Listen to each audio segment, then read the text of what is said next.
this another morning, another opportunity to reset,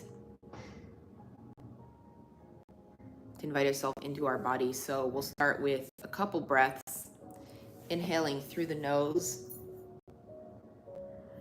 So take a moment to still yourself, the physical body, which can encourage the mind to still itself as well.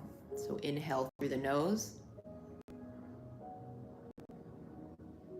And just go slow with the inhales. So just take your time. Take as much time as you need. The whole world will wait. Notice what it takes to fill yourself completely in this environment.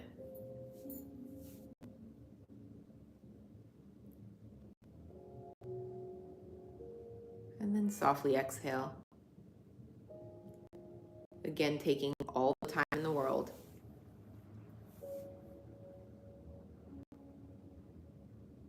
Notice what it feels like to feel clear. Notice what it feels like to declutter. We're going to inhale again. Again, taking your time, taking as much time as you need. There is no rush to get anywhere. Take the time to get to know yourself in this space.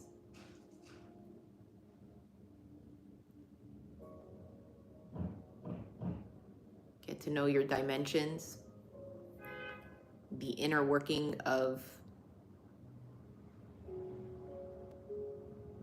where your boundaries are, the shape.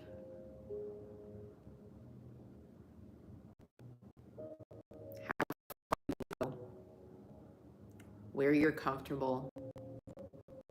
And I'm going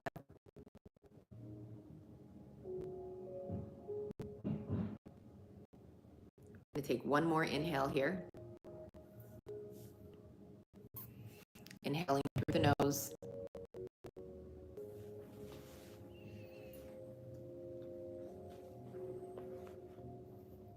And just take all the time in the world. Very rarely do we get the reminder that we have all the time in the world. All the time in the world to take this breath. All the time in the world we need to heal, to digest.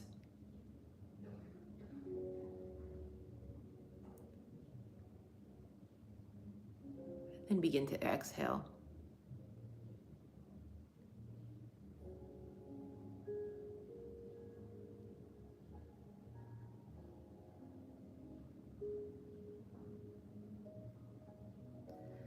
So today we're going to talk about emotional calories and just nutrition in general from an emotional aspect. You know, a lot of times we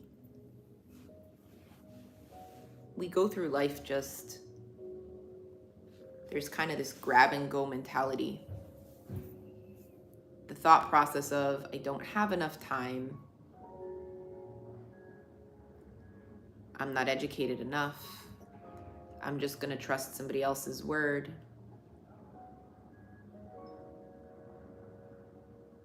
We have this challenge. And some of this we talked about yesterday, where we're leaning into other people's lives, other people's experiences rather than our own.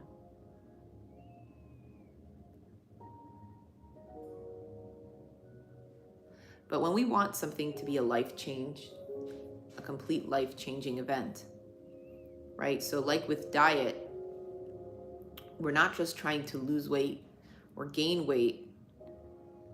What we're trying to do is get our body to function at its peak, at the highest level. And And some of this is done by the quality of ingredients that we take in.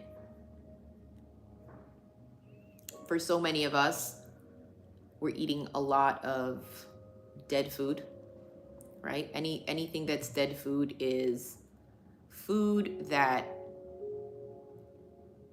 has been processed and hasn't been alive, right? Has been cut from the source and has been sitting around for a while with no live nutrients in it. And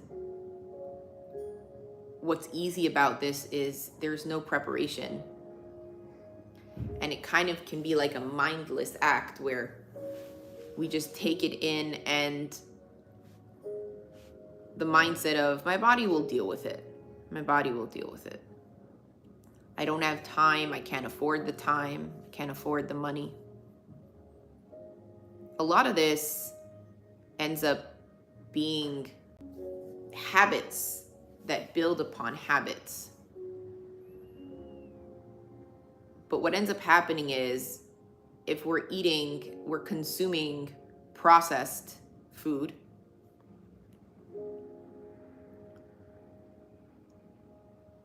we start feeling a little bit more dull in life itself. It almost goes unnoticed. There's a sense of lethargicness, right? We're like, we'll take on a couple extra calories, then we'll do a little bit more exercise and we'll lose it.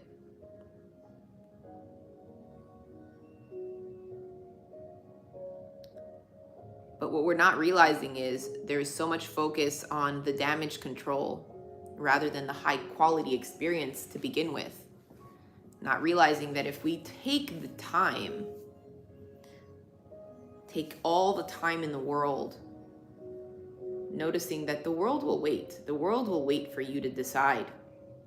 The world will wait for you to commit to whatever it is that you commit to. When we begin to make healthier choices, we begin to shift the patterns to healthier habits. And yes, the body will resist.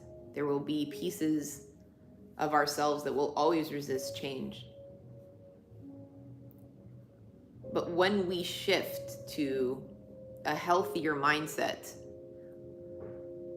transitioning from processed food, which is in our case a processed experience, to a live one, what we're doing is we're going into a space where at all times we're feeling alive. And there is a difference between the craving to live and actually living. Living takes participation. It takes awareness. It demands or really invites the whole of you, right? To show up and be present.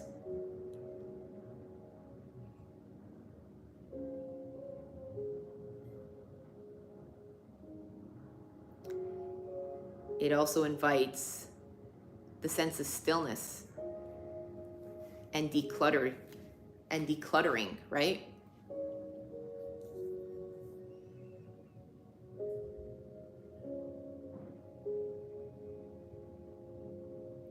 So what we end up looking for is a quality in the experiences we're having, which is like when we're transitioning to a higher quality food, right? Transitioning to eating live food versus processed food. What we're trying to do with our experiences is begin to engage from a fully present and aware space. A processed experience is almost like a predictable experience. For so many of us, we enter environments where we can guarantee love, affection, success, results. We're going for that, 24-hour fitness kind of, fullness, 5-hour energy, 24-hour energy kind of experience, rather than enter a space where the thing that we end up depending on is our own energy, our own presence, our personal ecosystem.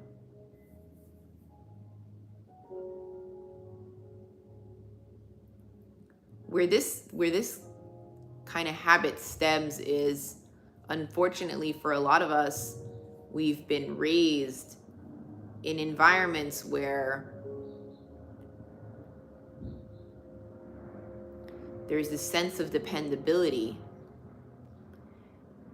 We create this sense of, other people created the sense of, we can't live without them, which is important. It's important to live within the sense of community. But what's also important is this sense of individuality. And for so many of us, the connection to individuality is a lonely place. When we talk about our personal selves, there's a lot of insecurity there, or negativity there, rather than positivity or high dense nutrients, right? Like that real life there. But life starts with us. And if we know that every experience is a gift, every experience we step into is an opportunity to gain something. But if we are completely present in ourselves,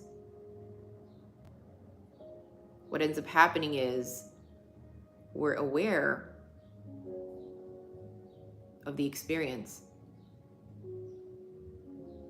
rather than the outcome. We're more focused on the energy than we are on what we're going to be able to hold on to or clutter our day with. Because those are the extra calories. Those are the things that get us distracted. So I want you to think about something you might have struggled with yesterday. Just think about that extra thought that lingered like extra calories. That was kind of that processed information that really you could have done without yesterday. And then I want to ask you,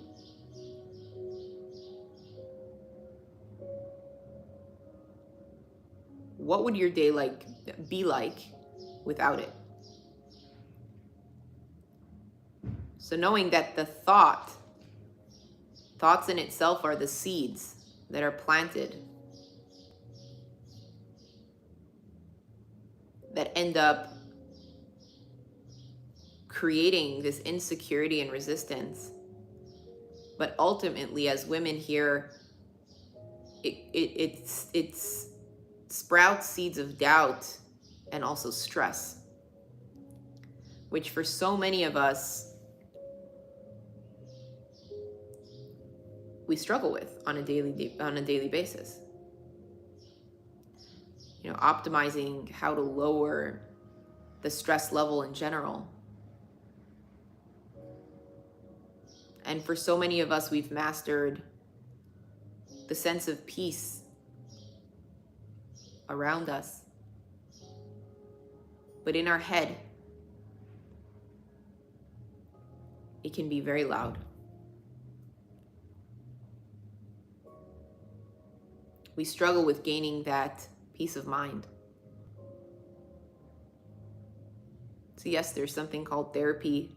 You can go work through some of the issues. That's one part.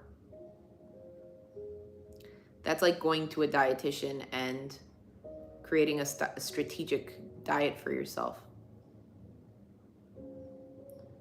But when we get home and we start making the choices of what is a wholesome thought, right? What is a wholesome thought? Does this thought give me life? Does this thought give me experience? Do I feel alive? Or is this just another like snack packet in the closet, right? With no nutrition. So it might give me energy, but no nutrition. When we begin to simplify our lives and we start stepping into the sense of living, right? So coming from a place of feeling completely alive at all times, participating, right? Participation is key. Where we feel included. So much of the isolation we feel is ourselves isolating ourselves rather than this sense of inclusion, which is life itself. It can only begin with you. Asking yourself, what thought, what gesture can make me feel more comfortable within myself? How much time do I need to feel full, to feel whole?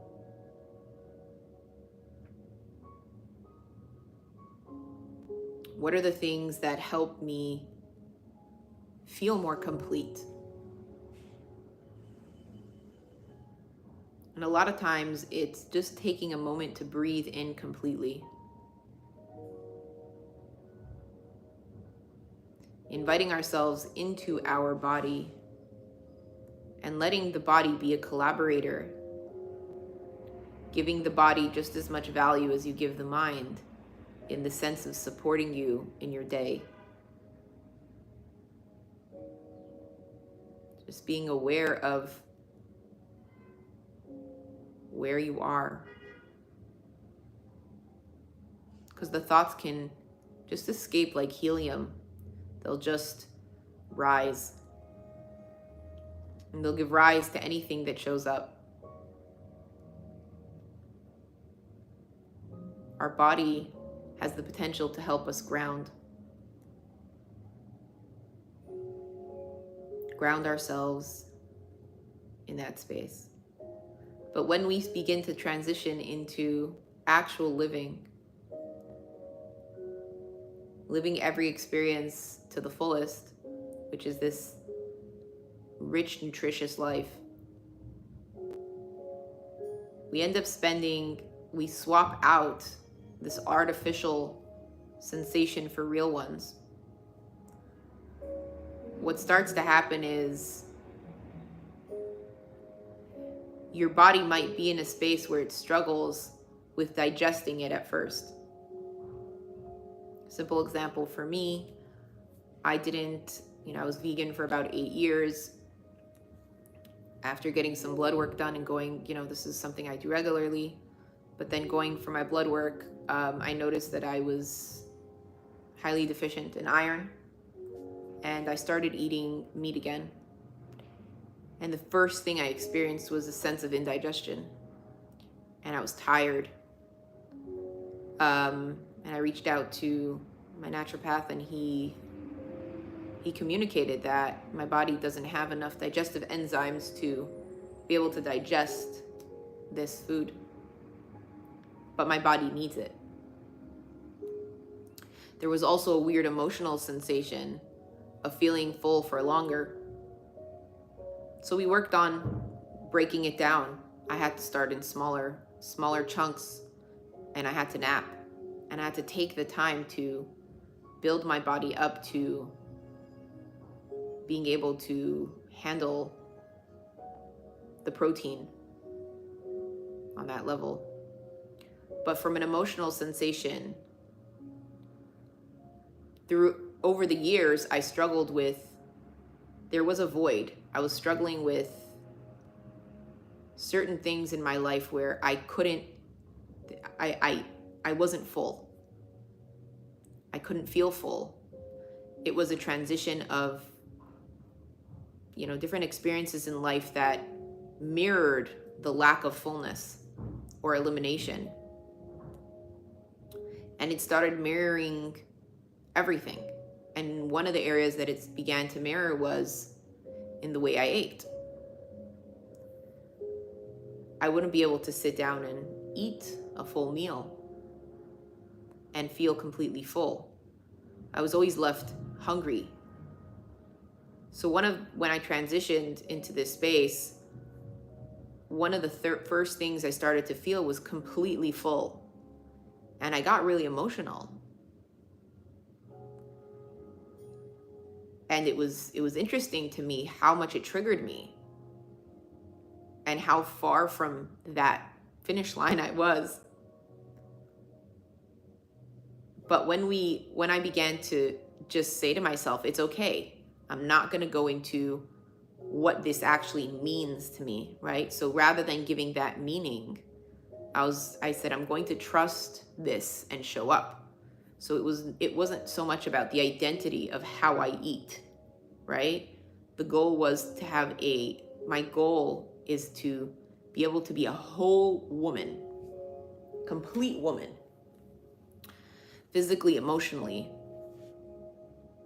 feel that complete sensation, experience womanhood from a live perspective. And that took some dedication. So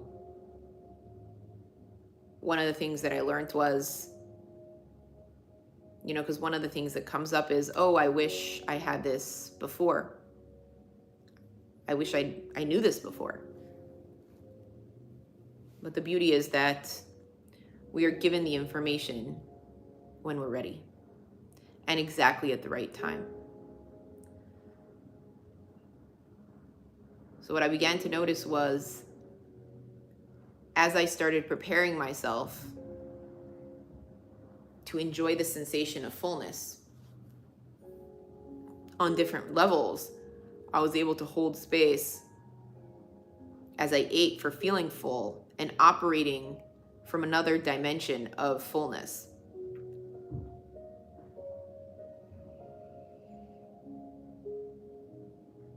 But then the people that I would attract in my life, or the things that I attract in my life, I look for wholeness a lot more than brokenness. Now, it's what I see in a person. It's what we see.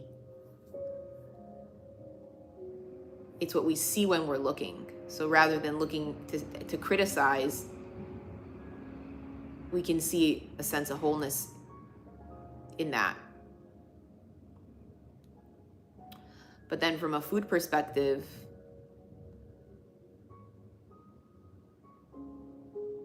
I'm eating more whole food, right? So food that's whole from the source.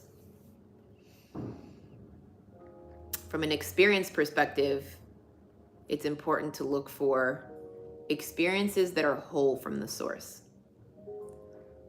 That's why this kind of meditation is such a great addition to that, because there's something really whole and complete.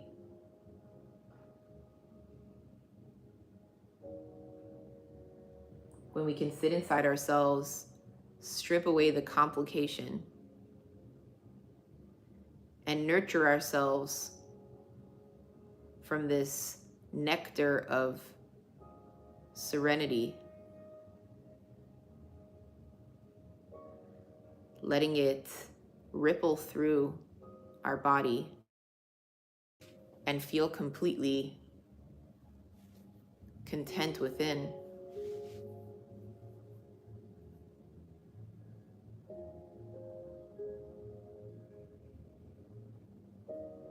And what happens is when we're able to really feel this fullness, when we go out and we work from a slower space where we're moving slower, we take all the time in the world to make certain decisions rather than create chaos.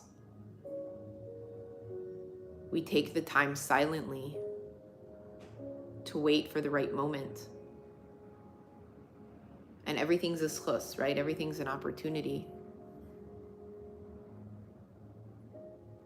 And no opportunity should be taken for granted. But it's like every thought is a prayer.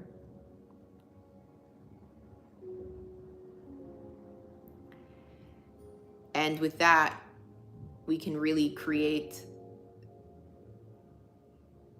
this live environment where we can begin to go through the world participating, feeling whole, and attracting wholeness towards us. Because at the end of the day, when somebody comes into our space, what we're doing is we're inviting them either into their higher selves or lower selves, right? If you eat candy, you feel like crap.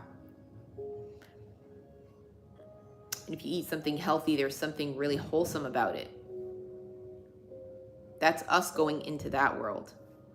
When we work on our own thoughts and our internal environment and clean it up, what ends up happening is in every single person, we invite their best self out.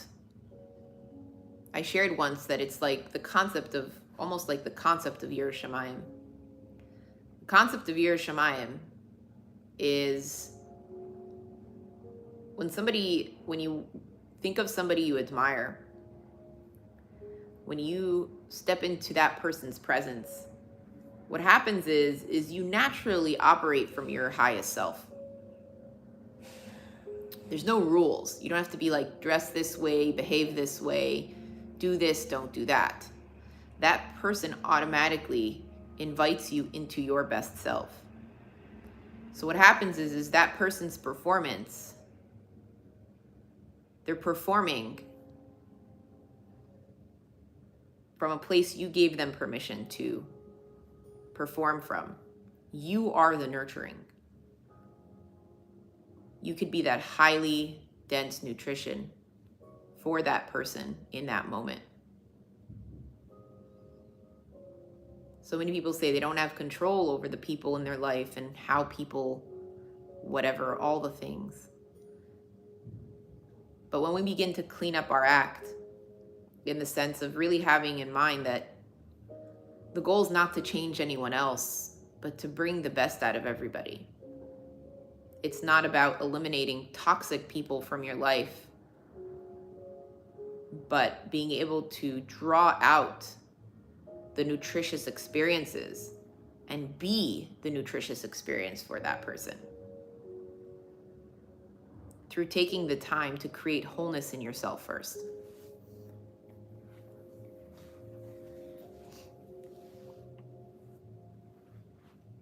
And for this last little bit, so packaged food, processed food, has a really long shelf life.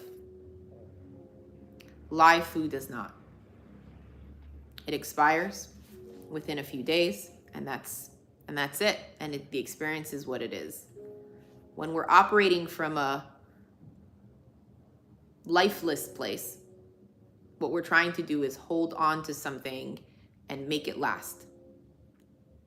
We're trying to create the longevity in it. But then what happens is our mind and our body go to sleep.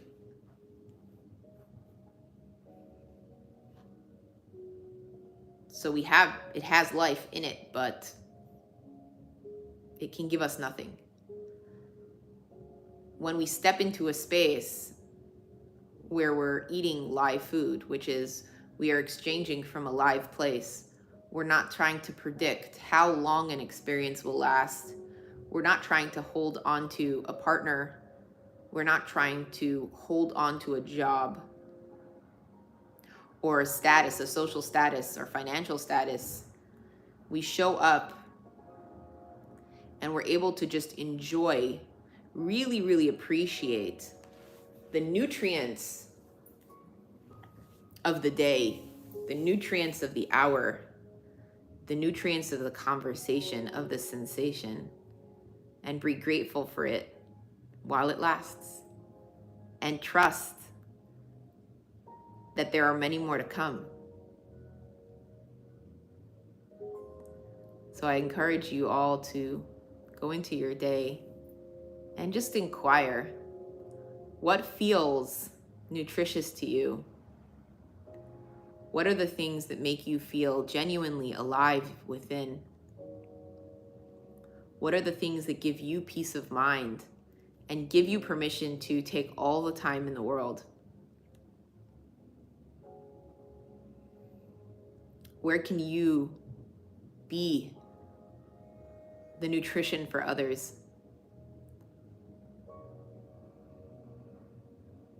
Thank you all for showing up today in this experience. As always, it's greatly appreciated. I'll open it up for questions now, or shares if anyone has any.